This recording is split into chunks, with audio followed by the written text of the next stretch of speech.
Hello and welcome to Wilmington Biz Talk presented by the Greater Wilmington Business Journal. I'm Cece Nunn, real estate reporter and assistant editor of the Business Journal. And today we are talking with two groups who have concerns about a potential development on the other side of the river from downtown Wilmington. But first, we will hear a message from our sponsor. Hello, I'm Ann Gardner, CEO of Cape Fear Realtors. Realtors support this program's efforts to connect our community in meaningful dialogue with actionable insights. Realtors are dedicated professionals who build strong, resilient communities and businesses. Work with someone you can trust. Work with a realtor. Learn more at capefear.realtor.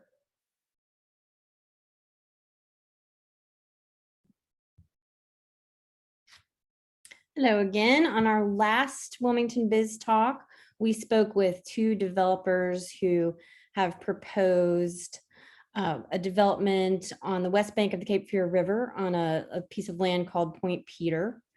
And they want to build condos, apartments, possibly a hotel, a mixed use development.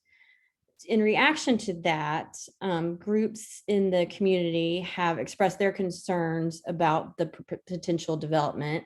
And today we have Kemp Burdette of Cape Fear River Watch and Travis Gilbert of the Historic Wilmington Foundation to discuss some of those concerns. So for my first question, I wanted to get each of you, and we can start with you, Travis, to talk about why are you concerned about development over there on Point Peter? Well, thank you for including us, CC. The Historic Wilmington Foundation is concerned about any proposed development on Point Peter because this subject property is in close proximity or contains within the property irreplaceable historic resources. We're speaking of the USS North Carolina, which is just south to this subject property, Point Peter. This is also within the Gullah Geechee Heritage Corridor. This is a program through the National Park Service that goes from Jacksonville, Florida, the whole way up to Pender County, North Carolina. Additionally, this subject property is within the Wilmington National Register Historic District. The Historic District does leap across the Cape Fear River and includes certain areas on Point Peter, Eagles Island, and south of the Cape Fear Memorial Bridge. This is not a local historic district regulated and governed by the city of Wilmington, but this is a historic district listed on the National Register of Historic Places. And finally, there are 3 archeological sites within the subject property. We will not get into the details. Those sites are protected, but there are 3 sites that are identified by the Office of State Archaeology. So our mission to preserve and protect the irreplaceable historic resources of Wilmington and the Lower Cape Fear region, we feel very strongly that we need to provide voice to these resources to ensure that they are protected and preserved with the future of Point Peter.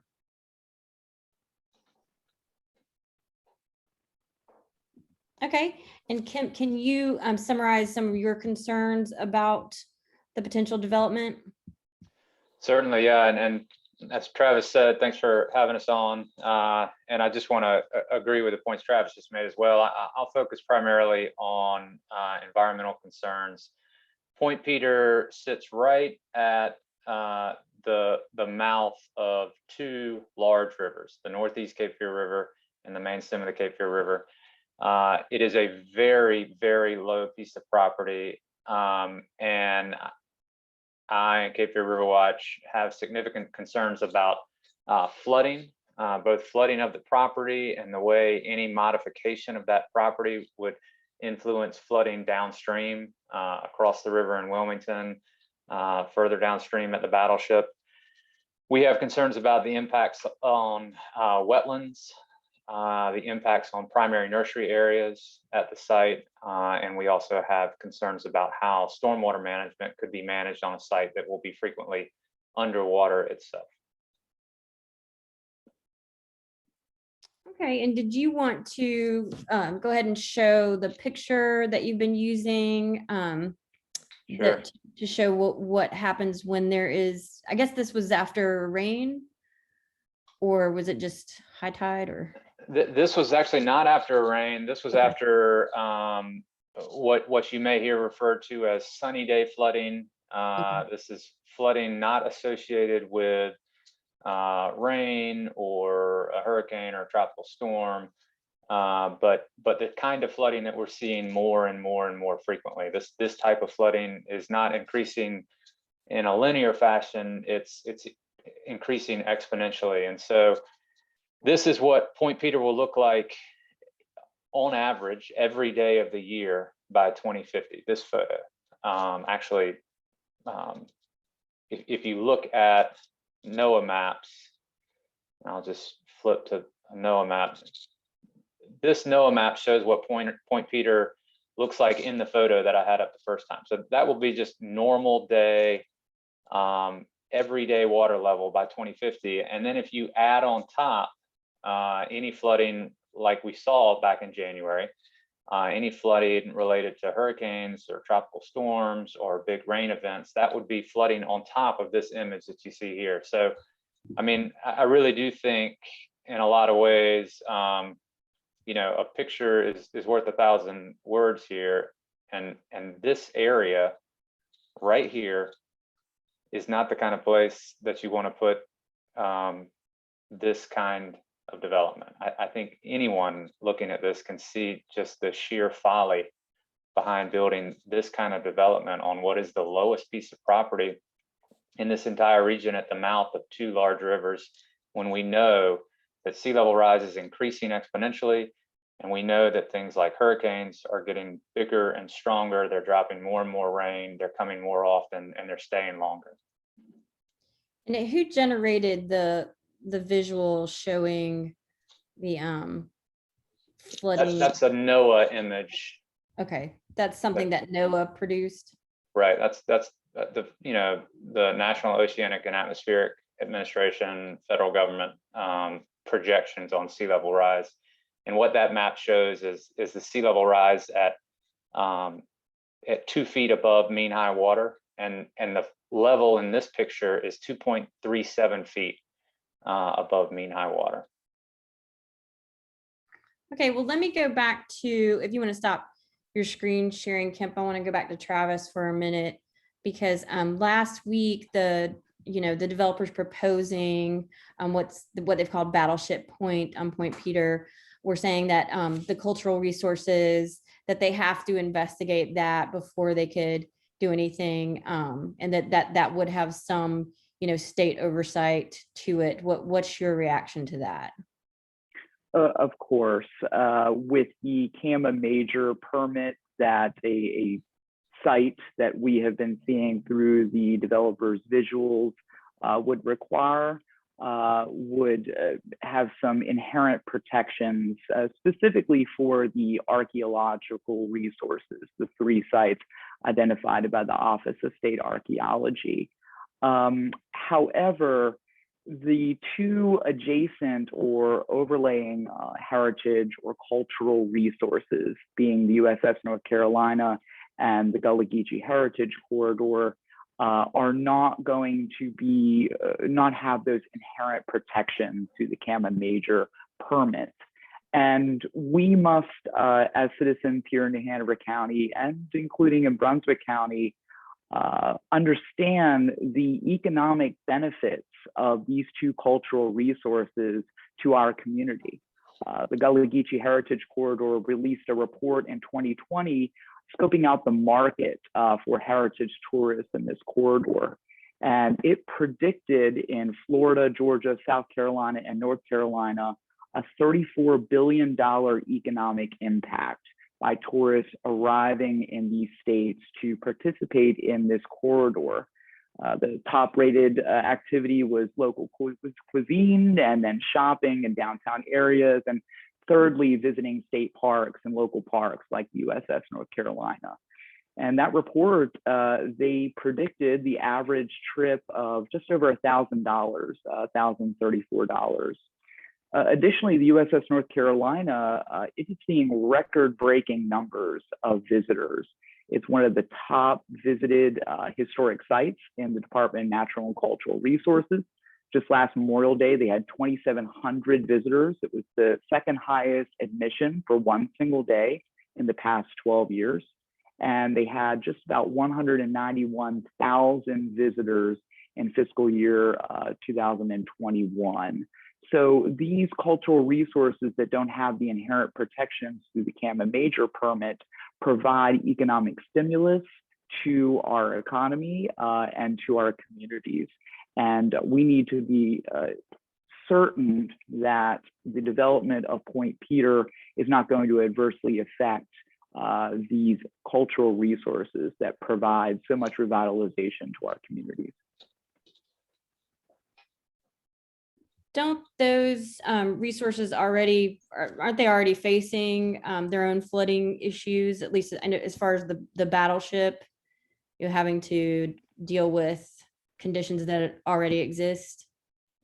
Certainly. The Battleship North Carolina between 2010 and 2015 had 92 flooding days between those 5 years. Today, they're facing 70 flooding events per year. The effects of climate change in terms of accessing that cultural resource are increasing. And they are going through a $5 million funding goal to create this program called Living with Water. And it has three goals. First of all, is creating a living shoreline, and it is constructing wetlands, not erasing wetlands, but constructing wetlands, and potentially raising the elevation of the parking lot to mitigate some of these effects of climate change on that site. We need to be certain there are a lot of unanswered questions about potential adverse effects to the USS North Carolina due to the introduction of impervious surfaces on Point Peter and the redirection of waters. Additionally, I just want to point out that the USS North Carolina is not only a tourist attraction, it is the state's memorial to all of North Carolina's World War II veterans and the 11,000 service personnel who sacrificed their lives during World War II defending our nation. There's a quote I like that describes the battleship. It says, "Moored in quiet dignity and majesty." Think about other memorials. What adjectives you would describe those memorials, their setting, reverence and reflection. The introduction of a project at this scale and mass and height would adversely affect view sheds of the North Carolina and almost overpower that quiet dignity and majesty that that memorial has for visitors when they reflect upon the sacrifices of previous generations. So we need to be certain that access to the USS North Carolina is not adversely affected by development of Point Peter, and that there are prescriptive zoning measures in the rezoning of this site that protect those view sheds and protect that status of a memorial. No one here is saying that it should remain zoned heavy industrial.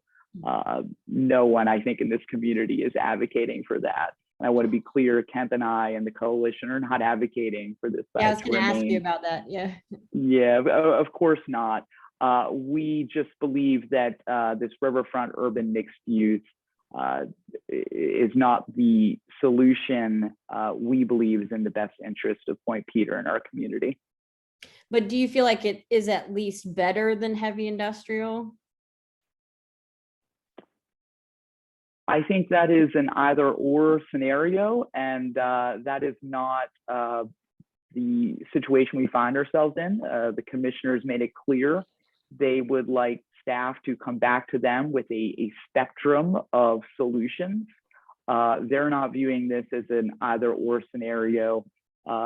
So I'm looking forward to seeing what Rebecca Ross and the planning staff at New Hanover County come back with. Hopefully it's a nice spread from conservation to high density development.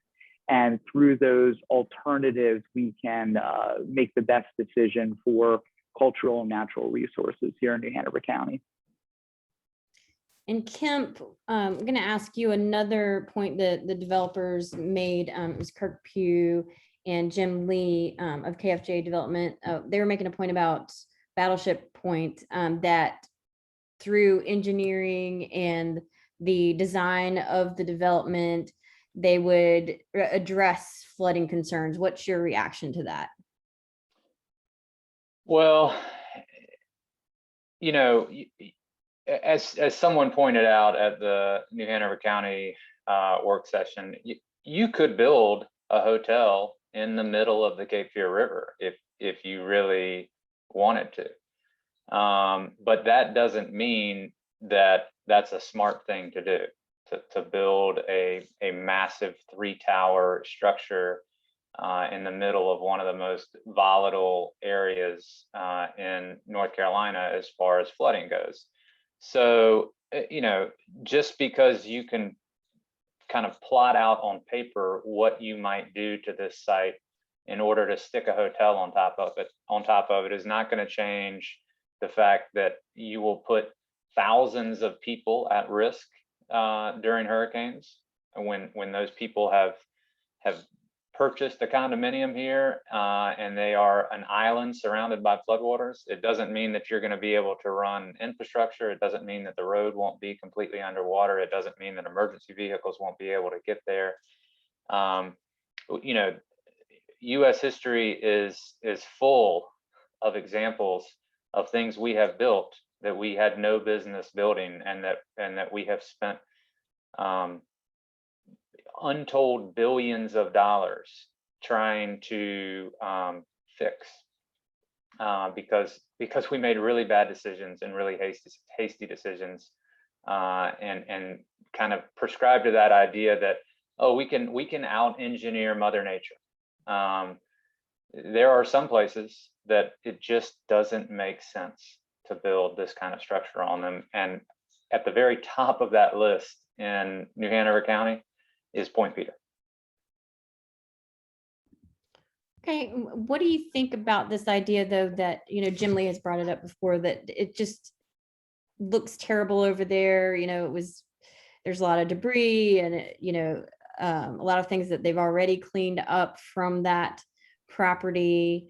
And, you know, he'd like to see something, you know, or other people have said they'd like to see something like Savannah has across the river. What do you guys, and I'll start with you, Travis. What do you think about that point? Certainly, we must commend Mr. Lee and Mr. Pugh for collecting, I think it's 400 tons of debris from the site. That certainly must be commended, and we appreciate their commitment to the site and to the site's rehabilitation to make it something we're all a little more proud of, especially due to its proximity to the Battleship, North Carolina, and other attractions here in Wilmington. However, we need to slow down and ensure that we're making the best decision. And the best decision might not be 3 240-foot towers. Again, this isn't a black and white scenario where the only alternative to heavy industrial use is Battleship Point. I think of Annapolis is a great example of the types of measures that the Historic Wilmington Foundation is looking for moving ahead. First of all, Annapolis created they call it a Weather It Together, a cultural resources hazard mitigation plan. They created it in 2018, and it's to create a resilient and sustainable historic downtown. I bring up Annapolis because New Hanover County, in briefing materials for the last work session, included Annapolis in that plan as an example of another community's efforts to preserve and build resilience and embrace sustainable development. And their vision states, this is all to preserve the cultural and natural heritage of that city. Just coincidence, Annapolis is one of the communities in our nation that protects view sheds using prescriptive zoning measures, height restrictions, setback requirements within their National Historic Landmark District. We only have 2 National Historic Landmarks here in New Hanover County, Fort Fisher and Battleship, North Carolina. So we need to look at other communities like Annapolis, who are being proactive about building resilience to preserve and protect cultural and natural resources in their communities. I hope that these alternatives that are presented at the next work session borrow some of those concepts from other communities that might be a little more ahead of us. Okay, and I believe that work session has not yet been scheduled, but is supposed to take place sometime in the future. Let me ask you this, Kemp. What is your, we heard last week that the potential Leland annexation of this Point Peter property, aiming to get that riverfront, urban riverfront mixed use zoning, that has been placed on hold by the developers. Kemp, what is do you have any concerns about the possibility that Leland could annex the property? Yeah, I'm concerned about that, the potential there. I think it would be, it would be equally, problematic no matter which municipality is controlling the zoning over there to have this kind of project there. I think it would be, and I think it would be equally risky for whichever community. This is going to be the kind of thing that the community down the road is going to be looking back on and saying, wow, either we made a good call there by doing something really responsible and by doing something that we can be proud of and something that the community can really look at as a real gem, or wow, we really made some serious mistakes there and we're paying for them and we're probably going to pay for them for a long time. So, I'm hoping that whoever ultimately ends up deciding on this piece of land does so really looking forward into the future and really imagining what the future consequences are going to be and really makes a wise decision that we can all be proud of. Okay, well, I think we can stop there. That's a good note to end on. And I wanted to thank you both for being on BizTalk for us and sharing, your side of the story. We had the developers last week, and that broadcast is available on a podcast and on Facebook for those who want to see it, as this one will be. And I also wanted to say, we also have in Wilmington Biz Magazine, the latest issue, we have a story looking at the West Bank and kind of its history and analyzing what's next, if you want to read that and find out more information about it. So for now, again, appreciate you guys coming on, and hope you enjoyed listening to BizTalk. Well, thank you so much. I really appreciate the invite. Thanks so much. Bye-bye. Glad to be on with Travis too.